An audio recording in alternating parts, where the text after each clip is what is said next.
Good morning and welcome to another webisode of All Politics Are Local. I'm WSAV digital reporter John Dowding. Every week we take the time to break down the local impact of news coming from Washington, D.C. with one of our reporters from Capitol Hill. Let's jump right in. Mr. Neguse? Aye. Mr. Neguse votes aye. Ms. McBath? Aye. Democrats say they have overwhelming evidence the president pressured Ukraine to investigate political rival Joe Biden, all while delaying military aid and obstructing the congressional investigation. The full House is expected to vote on the articles of impeachment this week.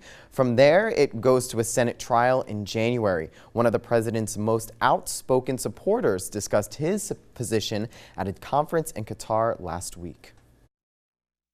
I am trying to give a pretty clear signal. I have made up my mind. I'm not trying to pretend to be a fair juror here. I'm telling you right now, if Mueller had found something against Trump, I'd have been his loudest critic, and I told the president to his face. So what I see happening today is just a partisan nonsense. And joining us from Capitol Hill is WSAV Washington correspondent Kellie Meyer. Good morning, Kellie. How are you? Hey, John. Good morning. I'm doing well. How are you? I'm good. All right. So I feel like we keep talking like we're on a loop when we talk about impeachment every week, but it's so important to stay updated and understand what steps we're in the process. So let's start with that. What steps are we at in the process for impeachment? Yeah, exactly. I mean, we saw last week that they took this pretty much historic vote on impeachment, moving it out of the House Judiciary Committee, as you saw on Friday. I mean, the long debate back and forth during that markup on Thursday and then that final vote for the Judiciary Committee. But that is, like I said, just for that committee. So now in a historic move, it moves over to the full House floor for that vote, which is likely to come up midweek maybe. But like I said, busy week. This is the last week before the holiday recess. They're trying to get a lot of different things done. We have USMCA. I know we were talking about this before we came on air. We had government spending we have to get done and impeachment. But impeachment looks like pretty much the likely thing. This is the set thing that's going to happen this week. But what's not set is what Democrats are going to be voting for this. We saw over the weekend that one Democrat even switched parties to the Republican Party, I believe a congressman from New Jersey. So you're seeing people that are really aren't taking this decision lightly. I talked with some Democrats last week. They had a media row basically for the lowering drug cost prices bill that we're going to get to here in a minute.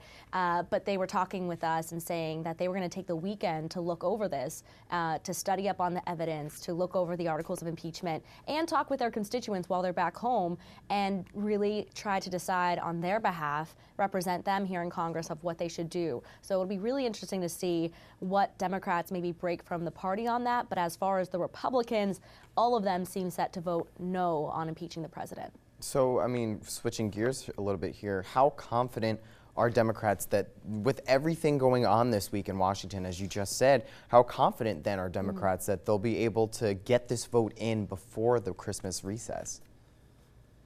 Yeah, I think they know that they're going to vote on this week, and I think they know that they will have enough to go through with this and get this pushed over to the Senate. But what's really in that message is just how many Democrats are going to be on board and just going on with this.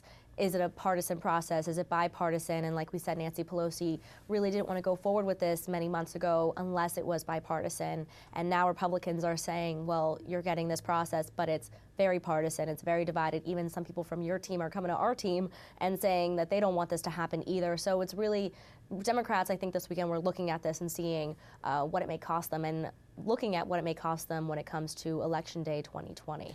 And that is a big question, is seeing what constituents would say about their representatives who voted either in favor of impeachment or against impeachment. That is another big question on the table. But I mean, obviously you're sitting in Washington right now, you're working, running around up and down the Hill. What's the feeling in Washington about impeachment? You know, that's something we can't really get here in Savannah. So what are people talking about? What are their thoughts?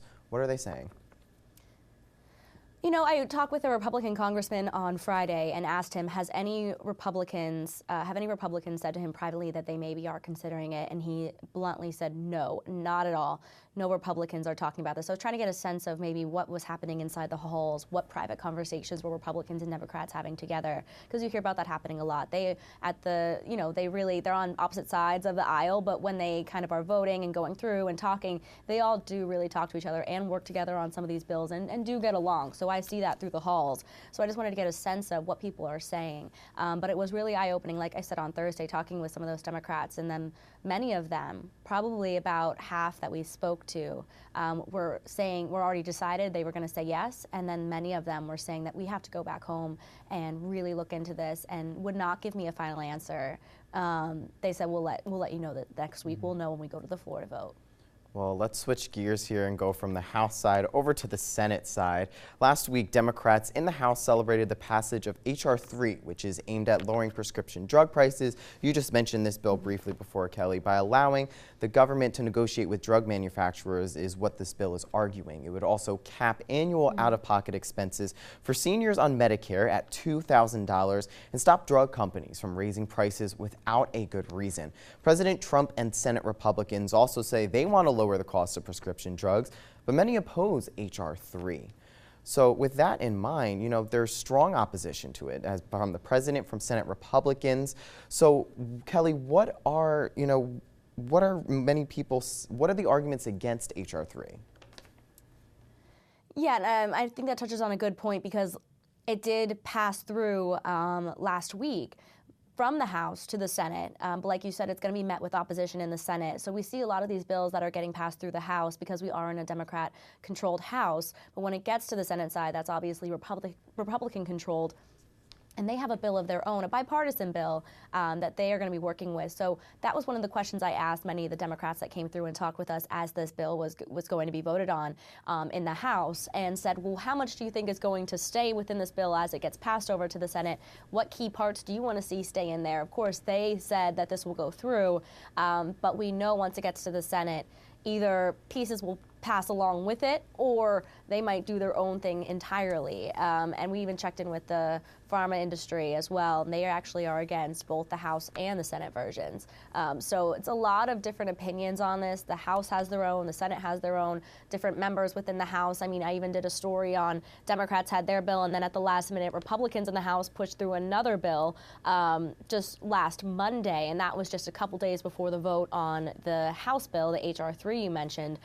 So there were a lot of different bills with a lot of different things in them, and I don't know if I have enough time to get into all of the different pieces, because it is very important, and there are a lot of parts to this, of course, being one of these big issues. And I think what's important to note is that all of the lawmakers I talked to do want to lower the cost of drugs for Americans that go and pick them up from the pharmacy. But how they're going to do it is the big question, and that's still going to continue as they go over to the Senate. Well, like you said, there's so much to discuss with that one, but that is all the time we have for this week. Thank you again, Kelly, for being with us today, and have a Merry Christmas if we don't see you until then. All right, thank you so much. Merry Christmas. And you can see more of Kelly's stories on our website at wsav.com/Washington. News 3 is your local election headquarters, so remember to stick with News 3 on air and online for the very latest. Thank you for watching. I'm John Dowding. We'll see you again next week on All Politics Are Local.